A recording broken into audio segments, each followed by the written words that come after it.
터리아담을 찾아주셔서 감사합니다. 항상 건강하시고 좋은 일만 가득하시길 기원할게요. 지금 구독하시고 바로 오늘 야담 들어보시죠. 그날은 지리산 자락에 자리한 작은 마을에 모처럼 만에 잔치가 열린 날이었습니다.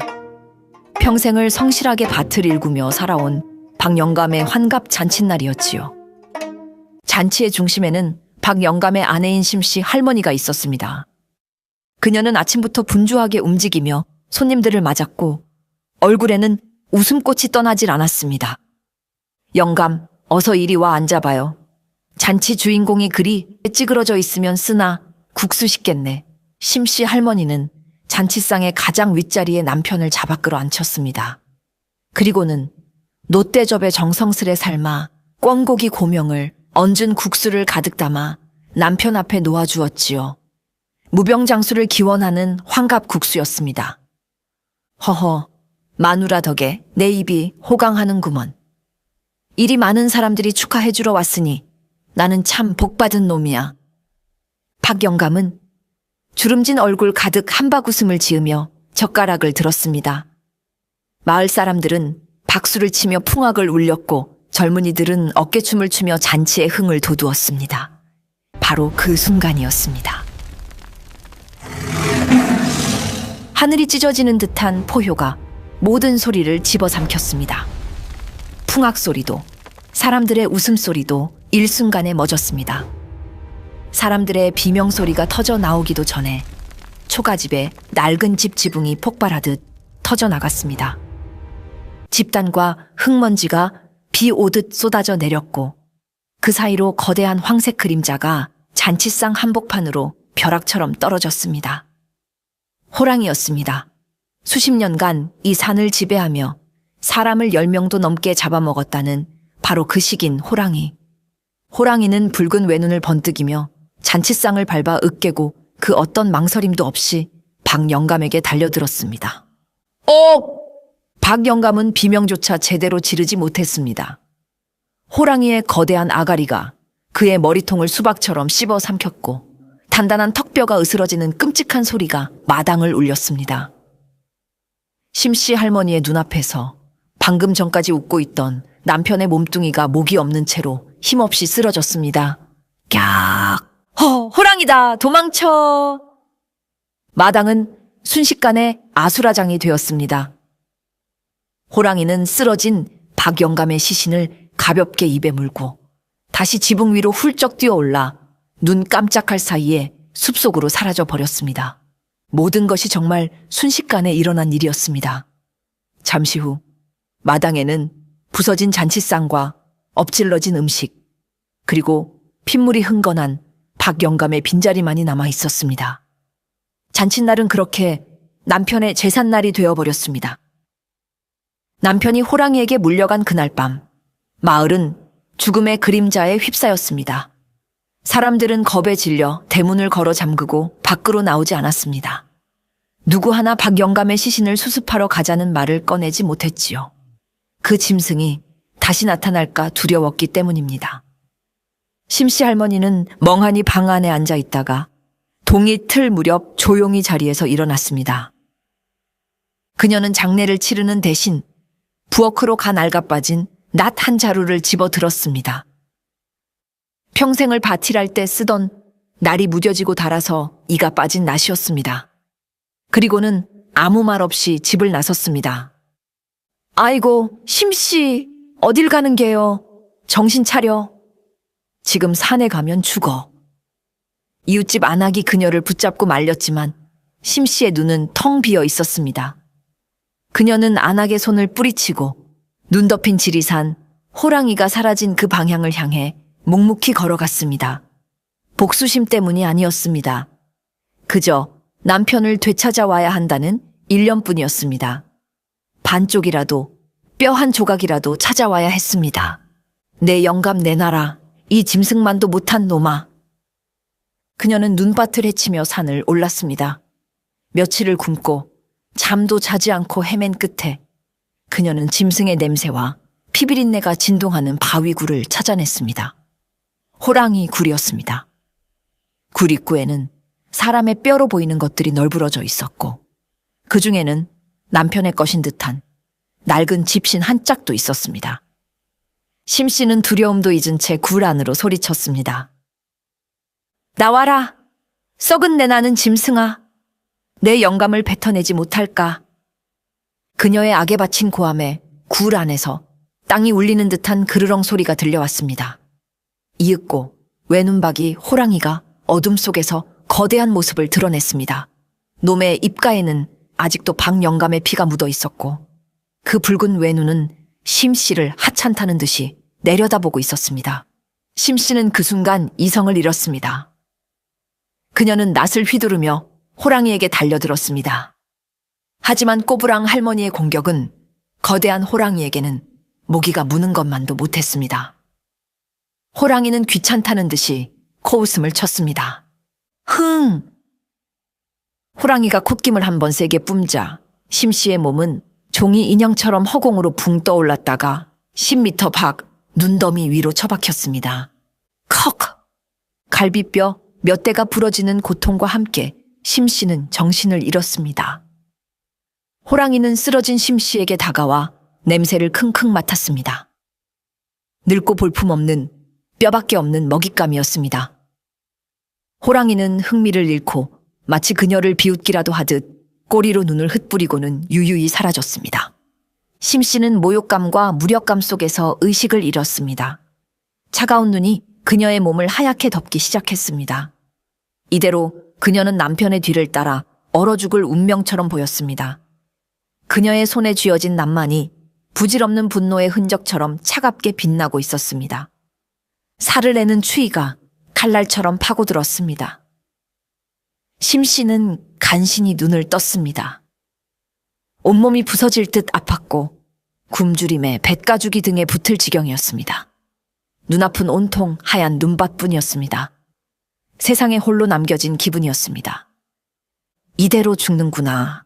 영감 미안하오. 원수도 못 갖고 먼저 가오. 저승에서 만나면 나를 원망하시오. 심 씨는 모든 것을 포기하고 눈을 감았습니다. 그런데 눈을 감자 남편의 웃는 얼굴이 아른거렸습니다. 황합잔치 날 국수를 앞에 두고 아이처럼 좋아하던 그 얼굴, 그리고 그 얼굴이 찢겨나가던 끔찍한 순간, 마지막으로 자신을 향해 뻗어오던 도와달라는 듯한 남편의 손. 안 돼. 심 씨는 눈을 번쩍 떴습니다.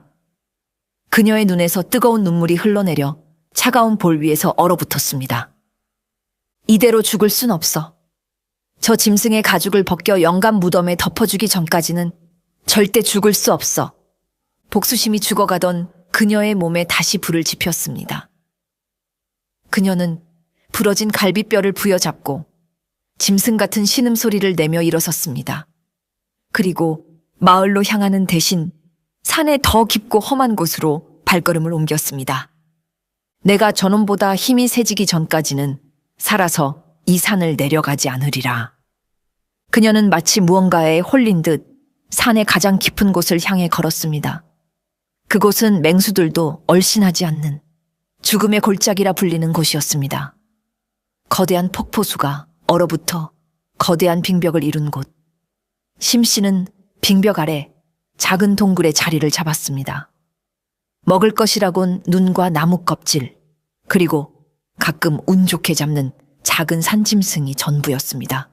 하지만 그녀의 눈빛은 그 어느 때보다 강렬하게 타오르고 있었습니다. 그날부터 그녀의 처절한 수련이 시작되었습니다. 그녀는 매일 얼음물에 몸을 담가 정신을 단련했습니다. 뼈를 깎는 고통이었지만 남편이 겪었을 고통에 비하면 아무것도 아니라고 생각했습니다. 그녀는 꽁꽁 언 아름드리나무를 맨주먹으로 치며 분노를 사겼습니다. 주먹이 깨져 피가 나고 그 피가 나무에 얼어붙었지만 멈추지 않았습니다. 으드득. 밤이면 뼈마디가 쑤시는 고통과 굶주림. 그리고 남편에 대한 그리움에 잠 못 이루고 동굴 벽에 이를 갈았습니다. 그녀의 머릿속에는 오직 호랑이의 붉은 외눈과 남편의 피 묻은 국수 그릇만이 맴돌았습니다. 기다려라, 내가 간다. 심 씨가 설산에 들어온 지 석 달째 되던 밤이었습니다. 그날도 그녀는 동굴 밖으로 나와 집채만한 바위를 향해 주먹질을 하고 있었습니다. 퍽퍽퍽. 그녀의 주먹은 이미 피투성이가 되어 굳은 살이 박여 있었지만 바위는 꿈쩍도 하지 않았습니다. 그녀는 마치 바위가 남편의 원수라도 되는 양 쉬지 않고 주먹을 내질렀습니다. 이놈의 돌멩이가 내 영감 원수 같은 놈, 부서져라, 부서져. 심 씨가 울부짖으며 바위를 때리자 어디선가 굵고 쩌렁쩌렁한 목소리가 들려왔습니다. 에잉, 시끄러워서 잠을 잘 수가 없네. 어떤 미친 할망구가 밤마다 돌멩이랑 씨름이야. 잠 좀 자자. 심 씨가 돌아보니 털이 덥수룩하고 머리에 작은 뿔이 달린 거대한 도깨비가 곰방대를 물고 서 있었습니다. 보통 사람이라면 그 자리에서 기절초풍했겠지만 이미 반쯤 넋이 나간 심 씨에게는 두려울 것이 없었습니다. 내 놈이 이 산 도깨비냐? 잘 만났다. 당장 내게 힘을 다오. 저 짐승놈의 모가지를 비틀어버릴 힘을. 심 씨는 도깨비에게 달려들어 그의 멱살을 잡았습니다. 도깨비는 어이가 없었습니다. 수백 년을 이 산에서 살았지만 감히 자신에게 멱살을 잡는 인간은 처음이었습니다. 이 할망구가 노망이 났나? 이거 안 놔? 잡아먹어버린다. 도깨비가 심 씨를 뿌리치려 했지만 심 씨는 전 먹던 힘까지 짜내어 매달렸습니다. 죽음을 각오한 자의 악력이었습니다. 내 영감 살려내. 살려내지 못할 거면 힘이라도 내놓으란 말이야. 안 그러면 내 놈 멱살을 물어뜯어 버릴 테다. 그녀의 눈에서 흐르는 것이 눈물인지 핏물인지 알 수 없었습니다. 그 처절한 악에 천년 묵은 도깨비도 혀를 내둘렀습니다. 허허, 이거 물건일세. 죽으러 온 줄 알았더니 죽이러 온 거였구먼. 그 깡다구는 마음에 드는구나. 도깨비는 흥미를 느꼈습니다. 그는 심 씨를 떼어내고는 말했습니다. 좋다, 힘을 원하느냐? 그럼 오늘 밤 나랑 씨름 한판 하자. 네가 나를 이기면 힘을 주고 내가 이기면 너를 잡아먹겠다. 어떠냐? 좋다, 하자. 심 씨는 망설임 없이 대답했습니다. 그날 밤부터 할머니와 도깨비의 기이하고도 처절한 씨름이 시작되었습니다. 도깨비와의 씨름은 처참했습니다. 심 씨는 도깨비의 손가락 하나에 나가떨어졌습니다. 하지만 그녀는 쓰러져도 오뚜기처럼 다시 일어나 덤벼들었습니다. 10번, 100번, 1000번. 그녀의 몸은 멍투성이가 되었지만 눈빛만은 꺾이지 않았습니다. 며칠이 지나자 도깨비는 혀를 차며 말했습니다. 쯧쯧, 그 깡다구는 가상하나. 그릇이 너무 작구나. 내 몸은 이미 늙고 사가서 힘을 담을 수가 없어. 이대로는 100년을 해도 나를 못 이긴다. 내가 특별히 좋은 것을 주마. 도깨비는 거대한 가마솥을 가져와 무언가를 끓이기 시작했습니다. 솥 안에는 수백 년 묵은 산삼, 바위를 뚫고 자란 영지버섯, 곰의 억센뼈와 호랑이의 힘줄 등 온갖 영물들의 신체 부위가 뒤섞여 펄펄 끓고 있었습니다. 자, 마셔라. 이것은 도깨비의 죽이다. 보통 인간이 마시면 뼈와 살이 녹아내리지만 내 도끼라면 견뎌낼 수 있을 게다. 죽에서는 비릿하고 역한 냄새가 났습니다. 하지만 심 씨는 망설이지 않았습니다. 그녀는 대접을 받아들어 그것을 단숨에 들이켰습니다. 죽이 목구멍을 넘어가는 순간 뱃속에서 불길이 치솟았습니다. 뼈가 녹아내리고 살이 뒤틀리는 듯한 끔찍한 고통이 시작되었습니다. 환골탈태, 낡은 몸을 버리고 새로운 몸으로 다시 태어나는 과정이었습니다. 크악. 심 씨는 눈밭을 뒹굴며 비명을 질렀습니다. 굽었던 허리가 억지로 펴지고 뼈마디가 굵어지는 소리가 우두둑 났습니다. 쭈글쭈글했던 피부가 허물처럼 벗겨지고 그 아래에서 단단하고 탄력 있는 새살이 돋아났습니다. 백발이던 머리카락은 쇠수세미처럼 억세고 검게 변했습니다. 사흘 밤낮을 앓고 일어난 심 씨는 완전히 다른 사람이 되어 있었습니다. 키는 여전히 작았지만 몸은 다부진 바위처럼 변해 있었습니다. 그녀의 눈에서는 서늘한 안광이 뿜어져 나왔습니다. 이제 좀 사람 꼴이 되었구나. 다시 덤벼라. 도깨비가 말했습니다. 심 씨는 다시 도깨비와 씨름을 했습니다. 이번에는 전과 달랐습니다. 도깨비는 여전히 강했지만 심 씨는 이제 그의 힘을 버텨낼 수 있었습니다. 그녀의 몸은 이제 복수를 위한 그릇으로 다시 태어난 것입니다. 도깨비 죽을 먹은 후 심 씨의 몸은 나날이 강해졌습니다. 그녀의 손은 더 이상 호미를 쥐던 할머니의 손이 아니었습니다. 굳은 살이 박여 돌덩이처럼 변했고 손가락 마디마디는 쇠망치처럼 단단해졌습니다. 3년이 지났을 때 그녀는 이제 아름드리 소나무를 뿌리째 뽑아 장작으로 쓸 수 있게 되었습니다. 영차! 심 씨가 기압을 넣으면 땅이 울리며 거대한 나무가 뽑혀 올라왔습니다. 그녀는 뽑아낸 나무를 어깨에 메고 동굴로 돌아와 주먹으로 쪼개 땔감으로 썼습니다. 도깨비는 그 모습을 보며 혀를 내둘렀습니다. 허허, 저 할망구, 이제 내가 씨름해서 지겠는걸. 저런 괴물을 내가 만들었구나. 실제로 도깨비는 이제 씨름에서 심 씨에게 밀리기 시작했습니다. 힘으로는 심 씨를 당해낼 수 없게 된 것입니다. 심 씨의 몸은 이미 인간의 범주를 넘어섰습니다. 그녀의 등 근육은 마치 성난 도깨비의 얼굴처럼 울퉁불퉁하게 솟아 있었고 소뚜껑만 해진 손바닥은 웬만한 바위도 으깰 수 있었습니다. 그녀는 이제 나무 뽑기만으로는 성에 차지 않았습니다. 그녀는 10년 전 호랑이와 처음 만났던 그 바위굴로 향했습니다. 그리고 호랑이가 긁어놓은 발톱 자국을 보며 분노를 되새겼습니다. 아직 멀었다. 아직 부족해. 저놈의 목뼈를 맨손으로 부러뜨리려면 이 정도로는 안 된다. 그녀는 산을 뛰어다니며 멧돼지와 맨손으로 싸우고 곰과 힘겨루기를 했습니다. 산의 맹수들은 이제 그녀를 피하기 시작했습니다. 심 씨의 몸에서는 인간의 냄새가 아닌 더 무섭고 원초적인 짐승의 냄새, 아니, 산 자체의 냄새가 났기 때문입니다. 10년 후 칠순이 된 심 씨는 마침내 산을 내려왔습니다. 그녀의 모습은 10년 전과 비교할 수 없을 만큼 변해 있었습니다. 키는 작았지만 터질 듯한 등 근육 때문에 낡은 치마 저고리는 작아져 있었습니다.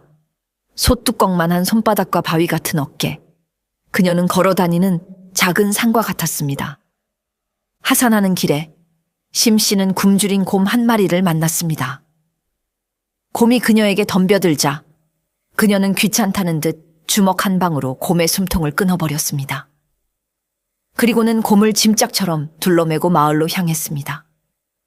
10년 만에 돌아온 마을은 많이 변해 있었습니다. 하지만 그녀를 기억하는 사람은 없었습니다. 사람들은 곰을 짊어지고 나타난 웬 할머니를 보고 산적 두목인 줄 알고 기겁하여 도망치기 바빴습니다. 아이고, 저 할망구는 또 뭐야? 곰을 잡았어. 산적이다. 산적이 나타났다. 심 씨는 자신의 옛집으로 향했습니다. 10년간 비어있던 집은 폐허가 되어 있었지만 그녀는 아랑곳하지 않았습니다. 마당에 곰을 쿵 소리가 나게 내려놓고는 낡은 솥을 걸었습니다. 영감, 돌아왔소. 10년이나 걸렸구려. 이제 곧 당신 제사상에 저 짐승 모가지를 올릴 수 있겠소. 심 씨가 곰 가죽을 벗기고 있을 때 마을 주막에서는 젊은 포수 하나가 술을 마시며 허풍을 떨고 있었습니다. 그의 이름은 박포수. 10년 전부터 외눈박이 호랑이를 잡겠다며 산을 헤매고 있는 사내였습니다. 내가 말이야, 어제 그놈 꼬리를 잡을 뻔했는데 아깝게 놓쳤지 뭐야. 그놈은 이제 그냥 짐승이 아니야. 요물이야, 요물. 그놈을 잡으려면 화승총이 아니라 대포라도 가져와야 할 판이라고. 박포수가 떠들고 있을 때 주막문이 열리며 심 씨가 들어왔습니다. 어깨에는 아직 피가 뚝뚝 떨어지는 곰 가죽을 걸치고 있었습니다. 주막 안은 순식간에 조용해졌습니다. 사람들은 저 낯선 할머니의 기세에 압도당했습니다. 심 씨는 탁자 하나를 차지하고 앉아 주모에게 소리쳤습니다. 여기 막걸리 한 동이만 다오. 목이 타서 죽겠다. 박포수는 처음 보는 할머니의 기세에 눌려 꿀먹은 벙거리가 되었습니다. 심씨가 막걸리를 벌컥벌컥 들이켜고는 박포수를 쳐다보며 말했습니다. 젊은이, 호랑이를 잡으려면 대포는 필요 없다. 예? 그럼 뭐가 필요합니까, 할머니? 내 주먹이면 된다. 심씨가 주먹을 쥐자 굵은 뼈마디가 우두둑 소리를 냈습니다. 그녀는 공 가죽을 박포수 앞에 툭 던졌습니다. 이거라도 팔아서 화약값에 보태 쓰거라. 어차피 그 외눈박이는 내 차지니까. 박포수는 기가 막혔지만 감히 대꾸할 엄두를 내지 못했습니다. 할머니의 눈빛에서 그는 진짜 호랑이를 마주한 듯한 공포를 느꼈기 때문입니다. 며칠 뒤 마을에 새 사또가 부임했다며 관아의 포졸들이 들이닥쳤습니다. 그들은 10년치 밀린 세금을 내라며 행패를 부렸습니다. 이 마을은 10년치 세금이 밀렸다. 당장 곳간을 열어 쌀을 내놓지 않으면 모두 옥에 가둘 것이다. 포졸들은 늙은 촌장의 멱살을 잡고 흔들었습니다. 촌장이 바닥에 쓰러지자 밭에서 돌아오던 심씨가 앞으로 나섰습니다. 이놈들아, 늙은이는 때리는 게 아니다. 힘없는 백성들 괴롭히는 게 너희 일이더냐. 웬 할망구가 끼어들어 썩 비키지 못할까? 죽고 싶어? 환장했나? 포졸 하나가 창을 들어 심씨의 가슴을 찔렀습니다. 하지만 창끝은 심씨의 몸에 닿자마자 엿가락처럼 휘어져 버렸습니다. 심씨의 몸은 이미 웬만한 강철보다 단단했습니다. 창이 왜 이래? 포졸이 당황하는 사이 심씨는 창대를 맨손으로 잡았습니다. 이런 걸로 사람을 찌르면 쓰나? 밥은 먹고 다니냐? 그녀는 창대를 꽈배기처럼 비틀어 둥글게 매듭을 지어버렸습니다. 그리고는 포졸의 품에 안겨주었습니다. 자, 이걸로 엿이나 바꿔 먹어라, 이놈아. 다른 포졸들이 겁을 먹고 주춤거렸습니다.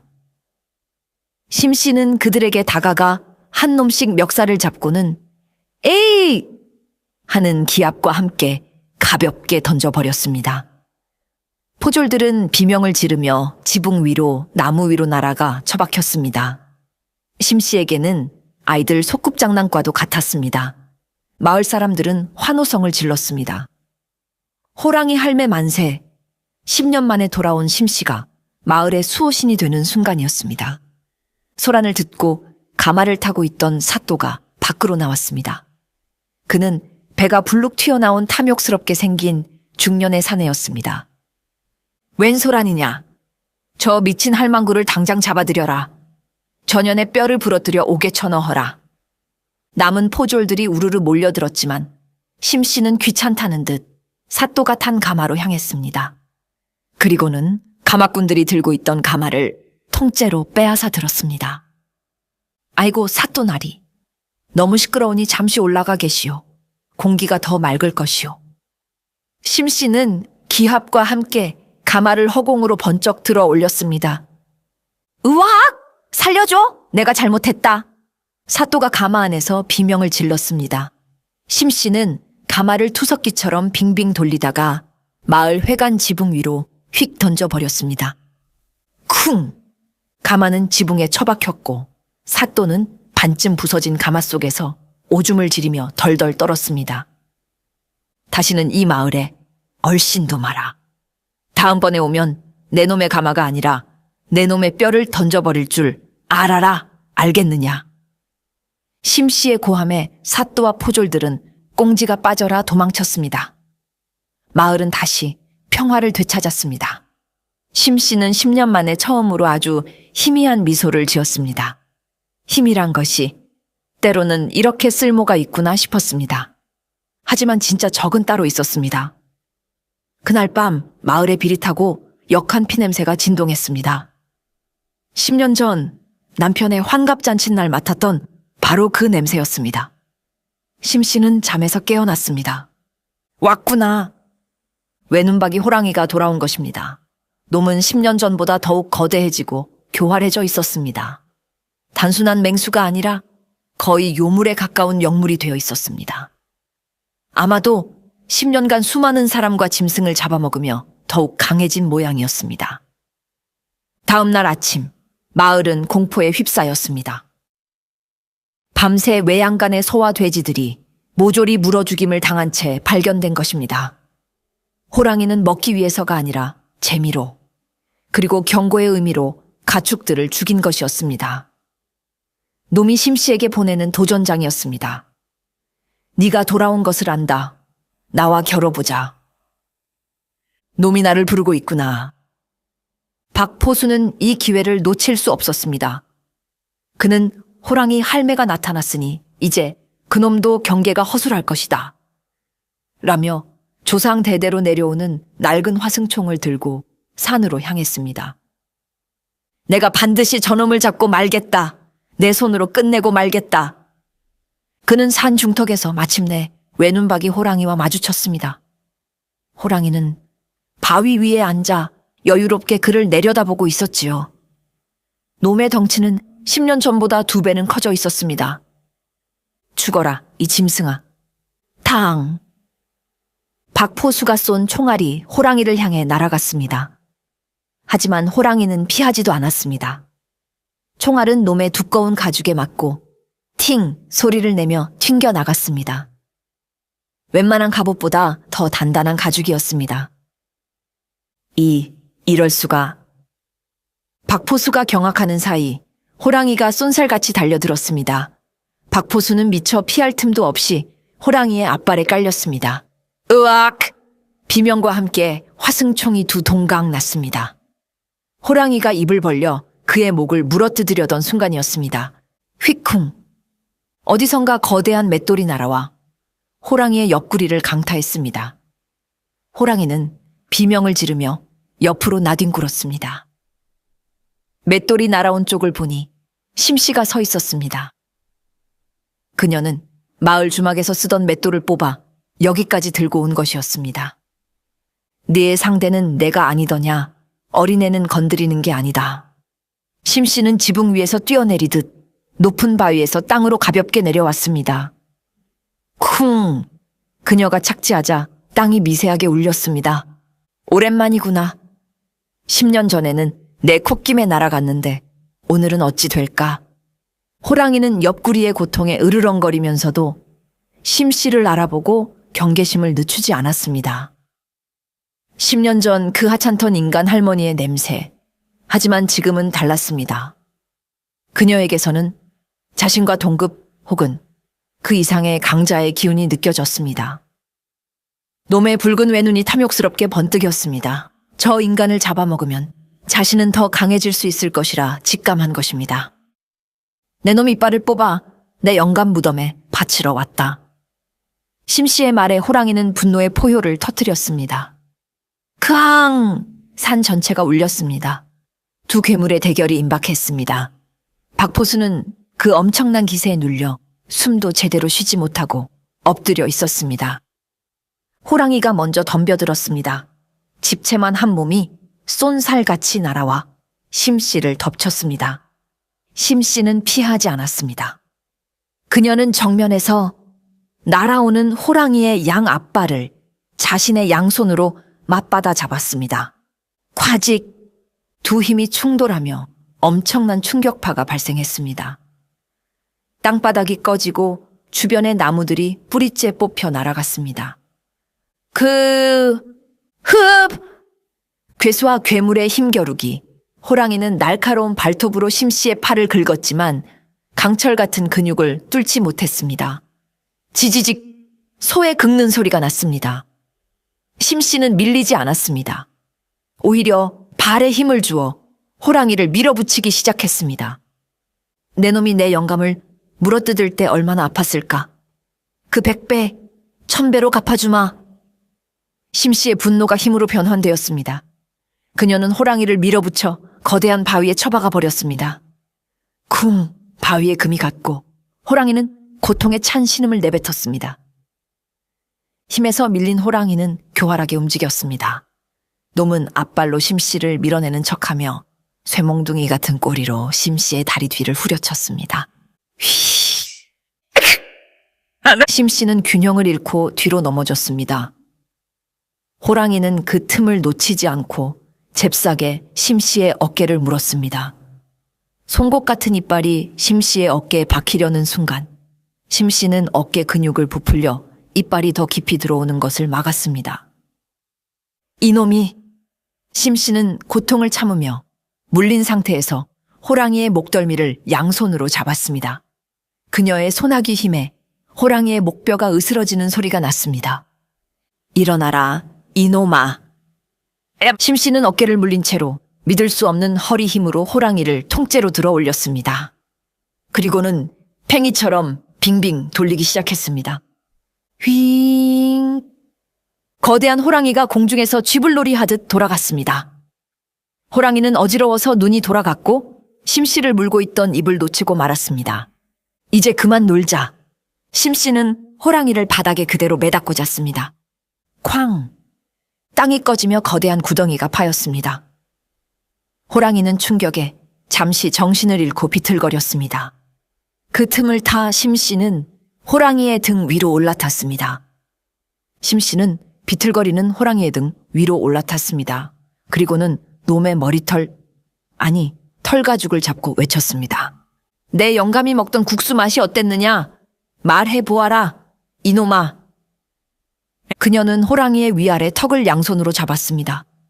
그리고 단전에 모은 모든 힘, 10년간 쌓아온 모든 분노를 끌어올렸습니다. 아! 기합과 함께 그녀는 호랑이의 주둥이를 양옆으로 찢어버렸습니다. 우두둑!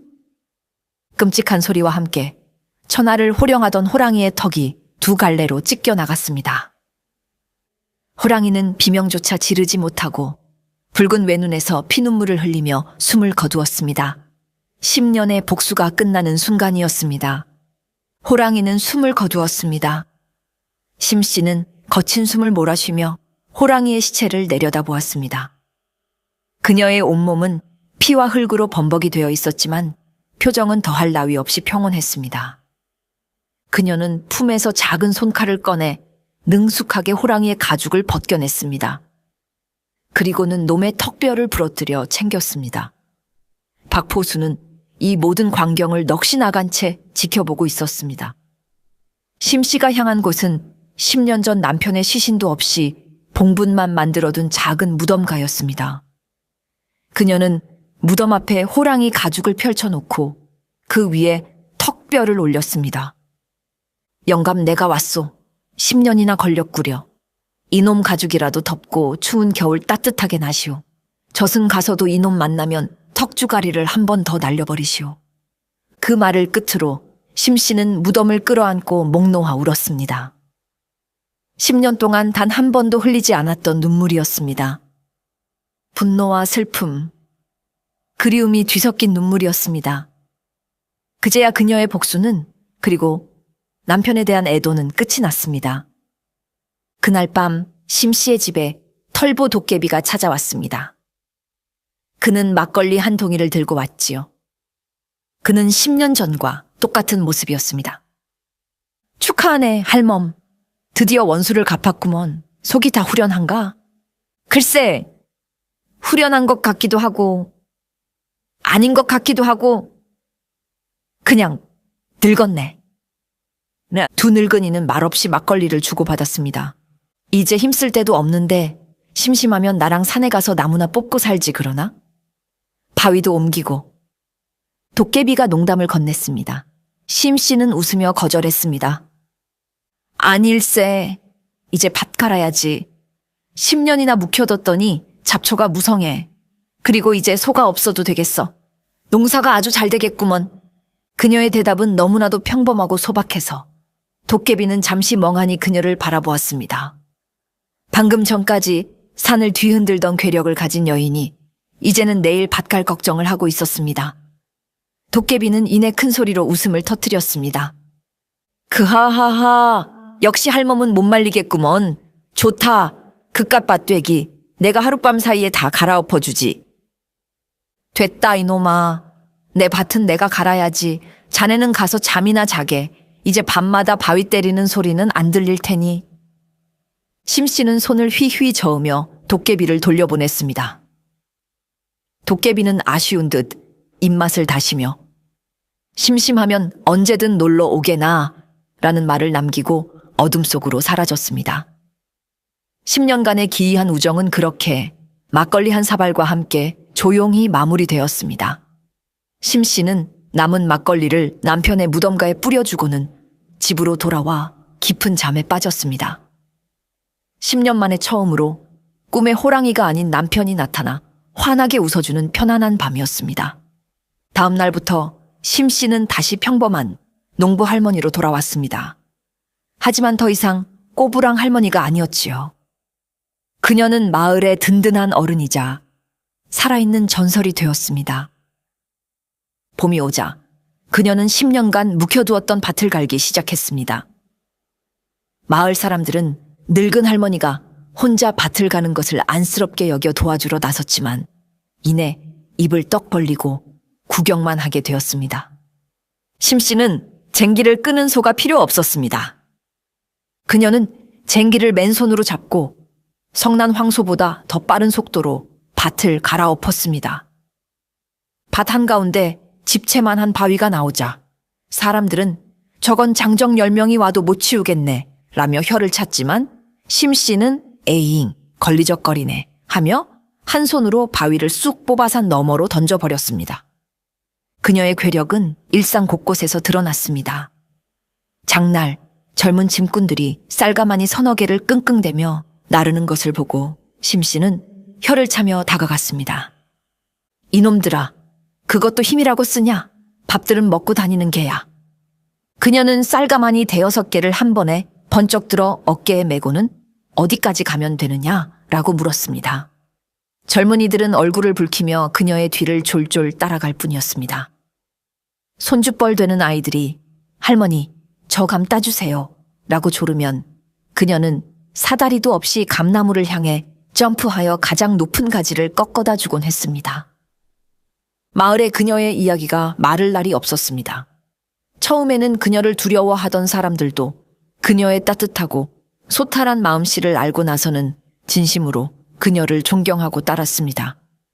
마을 아이들은 그녀를 호랑이 할머니라 부르며 졸졸 따라다녔고 그녀는 아이들에게 옛날 이야기 해주듯 자신의 무용담을 들려주었습니다. 옛날에 말이야, 내가 몽둥이 대신 호랑이 꼬리를 잡고 펭기처럼 휙휙 돌렸다니까. 사람들은 그 허풍 같은 말을 믿지 않았지만 아무도 그녀 앞에서 큰 소리치는 사람은 없었습니다. 지리산 자락의 작은 마을은 호랑이 잡은 할매 덕분에 그 어떤 산적이나 탐관오리도 얼씬하지 못하는 평화로운 곳이 되었습니다. 세월이 흘러 심씨 할머니가 100살 넘어 세상을 떠났을 때 마을 사람들은 그녀를 위해 마을에서 가장 큰 장례를 치렀습니다. 그리고 마을 입구에는 호랑이를 꾸짖고 마을을 지키신 의로운 심씨 할머니 비라는 커다란 비석을 세웠습니다. 그 이후로 아이들은 할머니 무릎에 앉아 그 전설을 들었다고 합니다. 남편의 복수를 위해 인간이기를 포기했던 한 할머니가 어떻게 산을 뒤흔드는 힘을 얻고 마침내 마을의 수호신이 되었는지에 대한 그 통쾌하고도 가슴 뭉클한 이야기를 말입니다.